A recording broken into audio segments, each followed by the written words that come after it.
ఐశ్వర్యవంతుడు లేదు, పేదవాళ్ళు లేదు, కలెక్టర్ లేదు, కండక్టర్ లేదు, ఎటువంటి భేదము లేదు. హాయిగా అందరూ అలా కింద కూర్చుంటారు, భోజనం చేస్తారు, ఒక సమయం ఒక పద్ధతి ప్రకారం ఉంటారు. అందుకని అయ్యప్ప దీక్ష హిందూ ధర్మంలో ఉండే ఐకమత్యాన్ని కాపాడగలుగుతుంది. దీని ఆధారంగానే భవానీ దీక్షలు, శివ దీక్షలు, సత్య దీక్షలు, రామదీక్షలు, వెంకటేశ్వర దీక్షలు అనేకం వస్తున్నాయి. రావాలి. ఒక అరటి చెట్టు వచ్చింది అంటే పక్కన అరటి పిలకలు చాలా వస్తాయి, రావాలి. అది శుభప్రదమైన సూచన.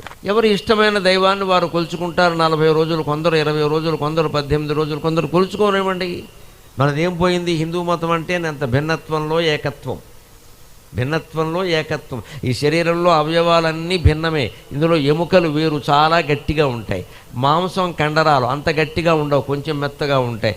రక్తం బొత్తిగా జారిపోతూ నీరులా ఉంటుంది, అలాగని నీరు కాదు. చర్మం వేరు.